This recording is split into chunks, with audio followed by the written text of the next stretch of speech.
All right, YouTube, 1996 GMT-400 Suburban. And I think I'm going to put this radio in it. I bought it from Amazon. It was $227 shipped. And it's the wireless version. It's the dual. And in trying to get information about this, I learned that Dual and Jensen have the same customer service phone numbers, so I think they're in cahoots. And this one has a front camera, a rear camera, no XM accommodations in the back of it, so I can't add a XM receiver to it. But it was unclear on whether or not I could add a XM app to it. I love XM radio, love it. And I had looked at the Atoto 8-inch, but Atoto has discontinued their 8 inches in both the S8 and the FX7E, or rather the F7XE. They discontinued that one too. So I have a 7-inch Kenwood I was going to put in, but I would have to cut the dash and use that Metra kit, and I really don't want to cut the dash on this old girl. I want to keep it as original as possible. If I want to one day put this Delco back in, the Delco works fine. It's missing a couple of knobs, but it works great. So I'm going to get a Metra single DIN install kit to put in here. They have them at Best Buy. There's one nearby that I'm going to go buy for $16. And what I'm going to do right now, though, is I'm going to unbox this and just see if I can hold the panel separately and see how the panel might look in here. Now, I realize that this one has the swivel, adjustable, pull-out, little gimbal-looking thing right here. And the question is going to be is, this measures, supposedly, from talking to their customer service people, 8.1 inches wide by 5.7 inches tall. That would put it, I cut out some cardboard templates, that would put it basically, well, let's see what it does. And, you know, if it blocks the AC controls, not such a big deal. I mean, I don't fiddle with the AC controls a ton. I don't want it really sticking up above the dash. I don't want it covering the vents. I don't want it covering my rear switch or my windshield wipers. I want it looking semi-clean. And no one else on YouTube has made a video about this one or its predecessor, the DCPA, let's see what that one's called, the DCPA80 or something like that. It's the one that's not the wireless. So let's see what this does real quick. All right, so just open the box. There's the instructions. There's the little cardboard thing right here.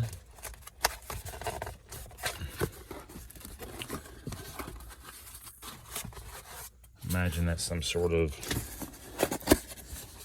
looks like wires, harness, tool mounting bit, whatever else is in there. We'll check that out later. I want to just right now see how that screen might look. Let me pull this out real quick. Okay, so I pulled it out, and this looks like it's little sort of compartmentalized foam. This little wing right here will pull it off. I ordered from Amazon because I'm totally a fan of Amazon and their free returns on Amazon items if you're a Prime member. This is separate right here. And I'm going to pull this out real quick and let's see what it looks like. All right, so here it is. Now, here's the question I have. Why can't Dual or Jensen make a decently real unboxing video of these products and have better information on their website? And why is it we have to do it for them? Anyway, what I like already about the Dual is that this rotary volume knob is sort of like a brushed aluminum that has sort of a black look, and it's not real shiny. I didn't want it to be too shiny, possibly reflecting any light in my face when I was going down the road. And it looks like it's sort of a muted color. So anyway, this is what the back part of it looks like that goes into the radio. Let's see how this might look here.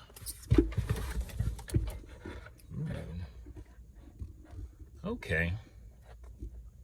So that is going to, if we have it right along the edge of the top here, it's going to, for the most part, cover the AC controls.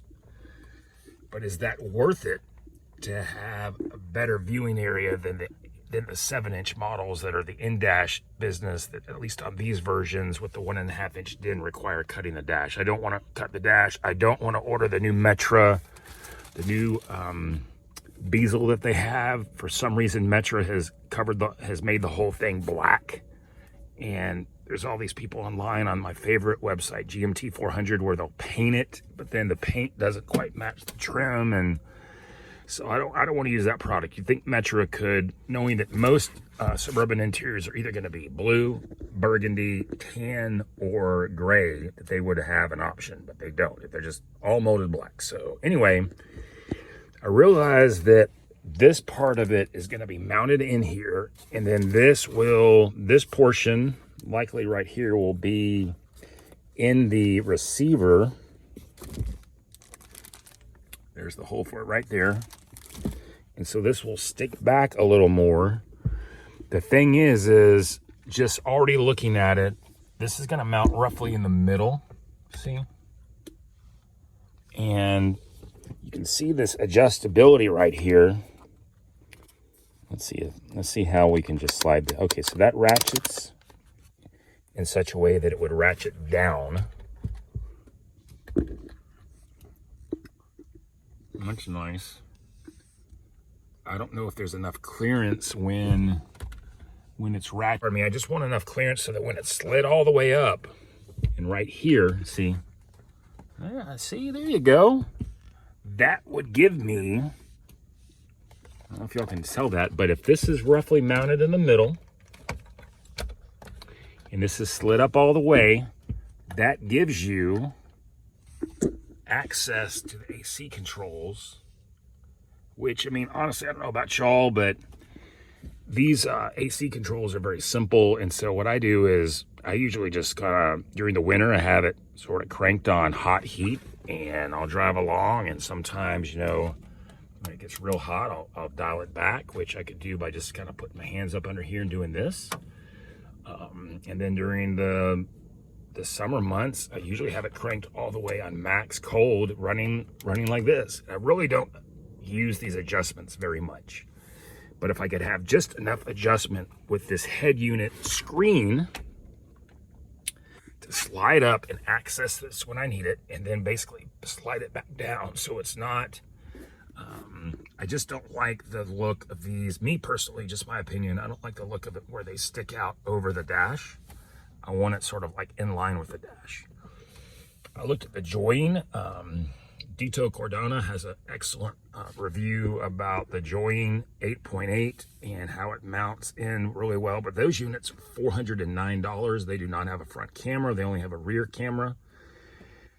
And this product right here, at least on Amazon, claims that if you buy this product from Dual and go to their website and then register it, you get an extra year of warranty. So you get 2 years warranty out of this for $225 shipped. And you have the rotary knob, which you do not get with the Join.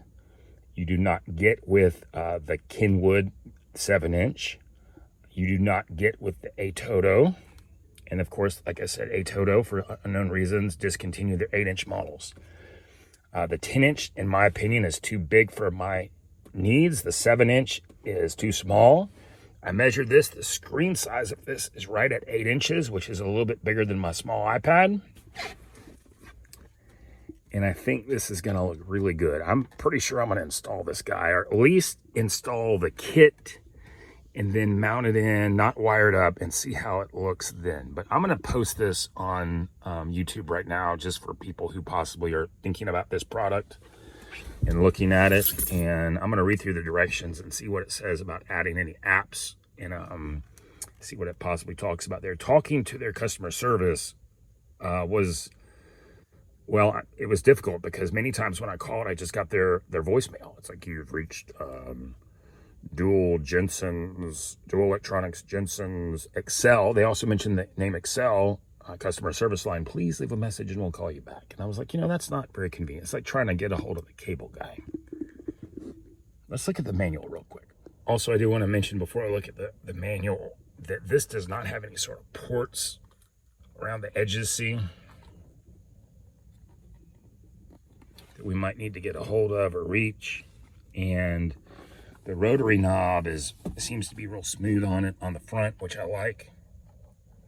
We can sort of reach over and adjust the volume if you need to.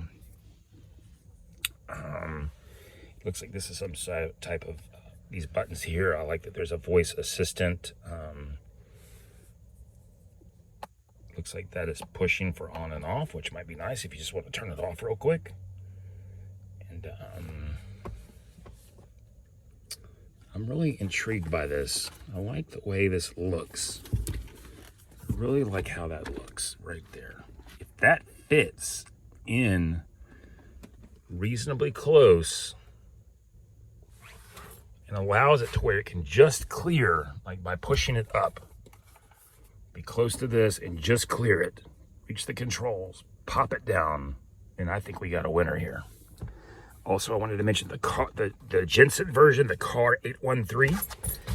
Best I can tell, it does not have an XM input in the back either, even though on Amazon there are people who have answered some questions saying, yeah, it has XM, which I don't believe it does.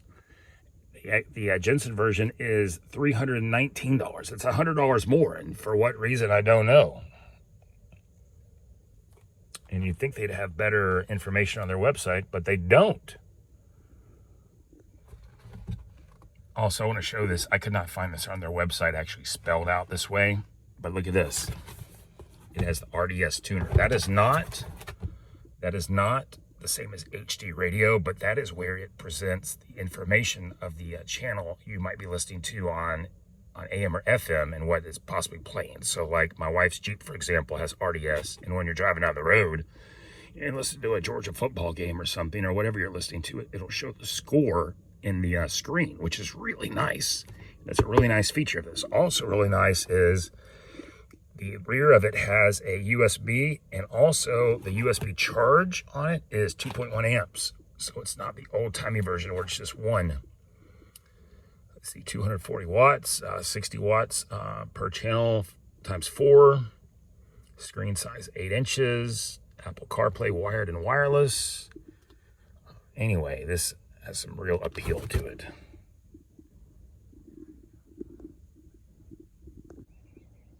All right, so I just had the novel idea to turn this around backwards and see how it fits. Might fit in like this, see? And when it fits in like that, it totally fits that area of the recession in the GMT-400, see, on the right and on the left. And granted, it completely covers the AC knobs, but we saw where it has about 1.5 inches of play up. If we can get it to where it pops open like this, see? You just slide it up, adjust the AC controls, and slide it down. To me, that is a great compromise compared to these other videos I see with larger screens where people talk about relocating the AC controls. I'm talking about just covering the AC controls. See that? The 10-inch unit would be too big. The 10-inch unit would cause it to hang over to the side. It's possible a 9-inch unit might work, but I think because of the clearance in the upper right corner, it'll be too tight. Question is can we mount the receiver a little further in to get this a little further back? I hope we can. I just looked through the manual and I don't see a way to add a Sirius XM app to it, but like someone mentioned, you can do obviously Sirius XM app through your phone while you're pumping it through CarPlay, but whether that information pops up on the screen or not, I do not know. We'll have to just sort of check that out when we get there. I do like the price a lot, $225. I like the fact it's a 2-year warranty, and I like the way it looks. And we'll see what happens.